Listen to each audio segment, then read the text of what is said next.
Ahoj, dovolte mi, abych vám představil Digitalis Pro T400 TTL.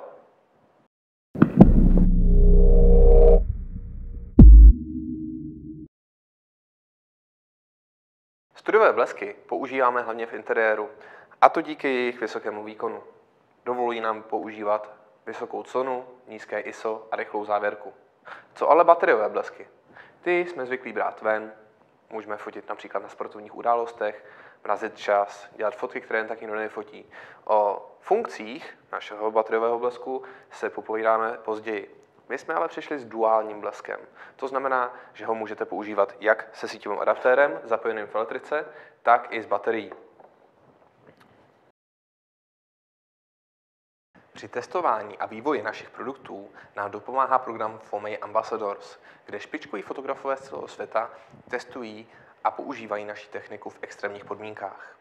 Na základě jejich požadavků bylo jasné, že je potřeba udělat blesk lehký, menší, pokud možno s popruhem, aby se vešel do zavazadel, jako jsou například kufry a podobně, aby byl jak síťový, tak bateriový, a zároveň, aby se dal kompletně ovládat přímo z těla fotoaparátu.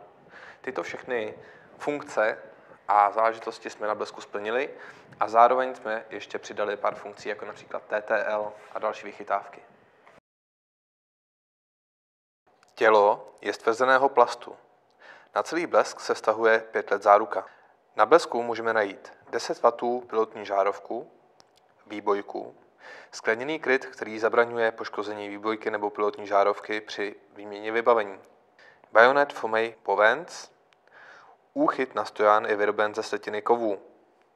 Větrací otvory jsou natočené směrem dolů proti náhlým nepříznivým podmínkám, například když vás přepadne mrholení nebo déšť. Blesk však není vodotěsný. Vestavěný přijímač, zadní panel s ovladacími prvky. Ten obsahuje velký a přehledný displej. Jack 3,5 mm pro odpalovače, popruh a v blesku jsou použity japonské kondenzátory pro stejnoměrné nabití. Jak budeme používat Digitalis Pro T400 TTL? Máme tu připravený stojan a na ten ho nejdříve upevníme. Tak. Nejprve zaaretujeme náklon blesku a poté upevníme blesk na stojan. Teď můžeme sundat plastový kryt, výbojky a pilotní žárovky a nasadit příslušenství.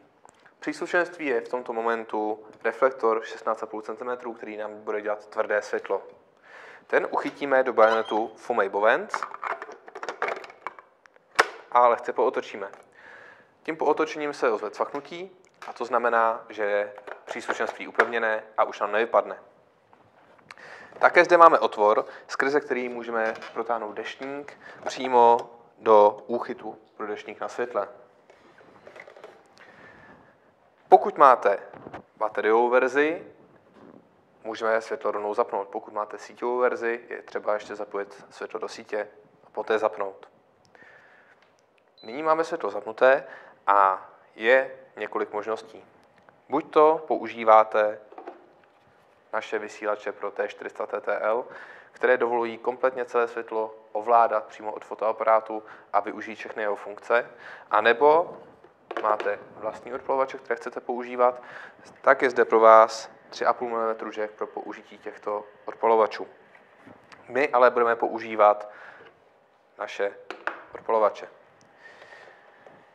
Zadní displej je velmi přehledný, krásně svítí a jako základní funkce je tu přepínání mezi Canonem a Nikonem. Toho docílíme tím, že stiskneme 2 tlačítka najednou, a to je RPT a Mode. Nyní jsme přepnuli na Canon a nyní na Nikon. To je základní funkce. A dále tu máme obrázek žárovky. Tento obrázek žárovky ovládá pilotní žárovku, která má 10 W, a je tu několik možností. Jednak vypnout, pak poloviční výkon, pak plný výkon a pak autofokus. To je režim, který svítí pouze ve chvíli, kdy s fotoaparátem zaostřuji. Tato funkce funguje opět pouze s naším vysílačem, který je plně propojen s tímto bleskem. Dále tu máme test. Tímto tlačítkem si mohu otestovat, zda blesk funguje, jestli blízká a jestli je vše v pořádku. Šipky nahoru a dolů, těmi ovládám výkon blesku. Potom tlačítko Power, tím jsme zapnuli blesk. A na baterii máme tlačítko, kterým si můžeme zobrazit stav baterie. Po celou dobu focení tedy víme, kolik času nám ještě zbývá a kolik procent baterie má. Poté jsou tu tlačítka kanál, tím si mohu zvolit kanál od 1 do 80. Skupina, to je tlačítko GR, tam si mohu přepnout ABCD, přiřadit světlo k jednomu z těchto kanálů. Zvuk, tedy při každém stisknutí tlačítka se ozve pípnutí a také při odpálení blesku mi dá poté blesk vidět, jestli už je nabitý a připravený k další práci. Tlačítko cel aktivuje světlocitové čidlo na horní straně blesku, které reaguje na jiný záblesk. To se mi hodí buď v případě, že se zapomenu doma odpalovače, anebo v případě, že chci blesk se synchronizovat s jiným bleskem. Dále tu máme tlačítko Mode. Toto tlačítko ovládá funkci blesku jako manuální režim anebo TTL režim. TTL režim nám zároveň dovoluje dělat si ještě kompenzaci od -3 do +3. Dále tu máme tlačítka RPT a RPT-HZ.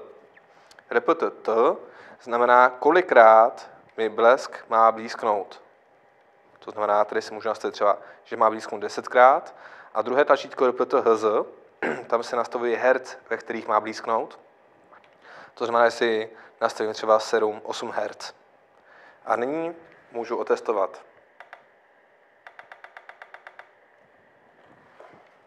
Tolik k funkcím blesku.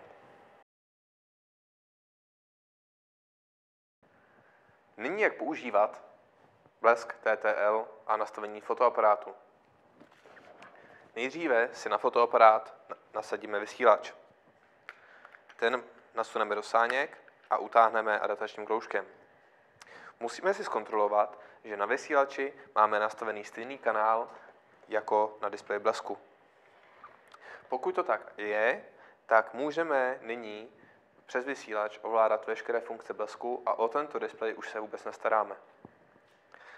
Můžeme pracovat ve dvou režimech. Jeden z nich je TTL a druhý z nich je manuální. Při manuálním nastavení výkonu platí pravidlo jako u všech ostatních blesků. Nastavit si výkon podle něj clonu a všechno ostatní. Co se týče TTL režimu, ten můžeme používat jak v manuálním režimu, tak i v prioritě clony, prioritě času, ale i v plně automatickém režimu. Blesk rozpozná, jakou máme kompozici, expozici a pošle tam správný výkon. Nyní stačí tedy nasadit vysílač, přepnout do režimu TTL a fotit.